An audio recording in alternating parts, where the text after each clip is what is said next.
আসসালামু আলাইকুম, সবাই কেমন আছেন? আশা করি ভালো আছেন। তো আপনারা জানেন যে গত সপ্তাহখানিক ধরে অনলাইনে আসতে পারি নাই, এবং আপনাদের কাছে অনেক যে তথ্যগুলো, যে অনেক ভিডিও নিয়মিত দেওয়া হয় বা যে সমস্ত আপডেটগুলো, সেগুলো কিছুই দিতে পারে নাই। কারণ আমাদের এলাকায় এই যে রাস্তাগুলি, এগুলো সবই পানির নিচে ছিল, এবং আমরা আমাদের এলাকার বিদ্যুৎ বিচ্ছিন্ন ছিল, তারপরে পানিতে ছিল মোটামুটি, এবং নেটওয়ার্কও ছিল না। অনেক দিন ধরে মোবাইল বন্ধ ছিল, এবং কোনো ব্যক্তি কারোর সাথে যোগাযোগ করতে পারেনি, মানে কোনো একটা আত্মীয় স্বজন অন্য কোনো আত্মীয় স্বজনের সাথে যোগাযোগ করতে পারেনি, এমন একটা সিচুয়েশনে ছিলাম, যার জন্য এই বিষয়টা হয়েছে। এবং আমাদের যে লোকেশনটা, সেটা কুমিল্লা। তো কুমিল্লা এবং ফেনী দুটোটাই কিন্তু বর্তমানে বন্যা দুর্গত এলাকা আওতাধীন। তো জানেন যে বর্তমানে কি অবস্থা হচ্ছে আমাদের দেশের এই সিচুয়েশনে, বন্যায়। খুবই খারাপ অবস্থা। আমি আজকে থেকে 3 দিন আগে সারাটা দিন রোডে ছিলাম। প্রথমত ফেনী যেতে পারি নাই, রোডেই ছিলাম। রোডের ট্রাফিকের কাজ করেছি, রোডের লাইন মেনটেন করেছি, ইমার্জেন্সি একটা লাইন ক্রিয়েট করেছি।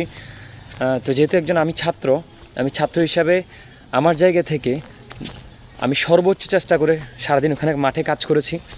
তারপর যে সমস্ত যাত্রীদের সমস্যা হচ্ছিল, ওনাদেরকে যেভাবে সমাধান করাটা উচিত বলে মনে করেছি, আমি ওভাবেই চেষ্টা করেছি। যে সমস্ত কাঁচামালগুলি রাস্তায় আটকে ছিল, সেগুলোকে ছেড়ে দেওয়ার চেষ্টা করেছি। যেহেতু এই সমস্ত খাদ্যপণ্যর যে বিষয়গুলো, খাদ্যপণ্যের কোনো গাড়ি রাখা হয়নি, সবগুলো ছেড়ে দেওয়া হয়েছে। বাকি যে সমস্ত পণ্যগুলো যদি আপনার আটকে রাখা হয় বা রাখা হয় 4-5 দিন, এগুলো পচনশীল না, ওই সমস্ত পণ্যগুলো গাড়িগুলো আমরা এক সাইড করে রেখেছি।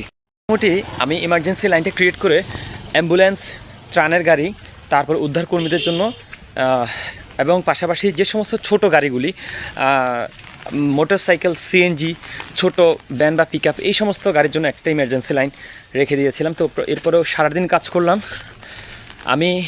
এরপরে দিনও আমাদের এখানে সারাদিন রোডে কাজ করলাম। মোটামুটি আমার যে গত কয়েকটা দিন ছিল, আমার অ্যাক্টিভিটিসগুলি আমি সর্বোচ্চ চেষ্টা করেছি। এর আগে রাতে যখন ইন্ডিয়া থেকে পানি ঢুকতেছে, আমার আন্টিদের বাড়িটা আমাদের হচ্ছে বিশ্ব রোডের পূর্ব পাশে, অর্থাৎ ইন্ডিয়ার বর্ডারের সাথে খুব। তো ওনাদেরকে গিয়ে রাতে 2টা বাজে উদ্ধার করে একটা পেট্রোল পাম্পের দোতলায় রেখেছি। তারপরে ভর্তিতে মানে যতটুকু সম্ভব ওখানে কাজ করছি। এরপরের দিনও আমি আমাদের এখানে হাইওয়ে রোডে কাজ করেছি। তারপরে এরপরে গেছি আমি ফেনীতে। আমি গত টানা 3 দিন ফেনীতে কাজ করেছি, টানা 3 দিন। তো ওখানকার সিচুয়েশন খুবই খারাপ অবস্থা ফেনীর। খুবই খারাপ অবস্থা, যেটা বলার বাহিরে। স্মরণকালের সারা বন্যা ফেনীবাসী দেখেছে, বা এই ফেনী এবং কুমিল্লাবাসী এটা দেখেছে, যেটা আসলে মানুষকে সময় পর্যন্ত দেওয়া হয়নি। রাতের আধারে পানিটা যখন ছেড়ে দেওয়া হয়েছে, এই পানিটা আস্তে আস্তে করে হুড় হুড় করে পানিটা বেড়ে গেল। তো যাই হোক, এগুলা খুবই ন্যাক্কারজনক ঘটনা। তো আমরা এইটার খুবই নিন্দা জানাচ্ছি, ঠিক আছে? খুবই বাজে একটা জিনিস এটা। সবাই ভালো থাকবেন, যে যার অবস্থানে আছেন। বন্যা দুর্গত মানুষদের পাশে থাকার সর্বোচ্চ চেষ্টা করবেন। আপনি আপনার জায়গা থেকে কতটুকু করতে পারছেন, সেটা চেষ্টা করুন মানুষের পাশে দাঁড়ানোর জন্য। ভালো থাকবেন।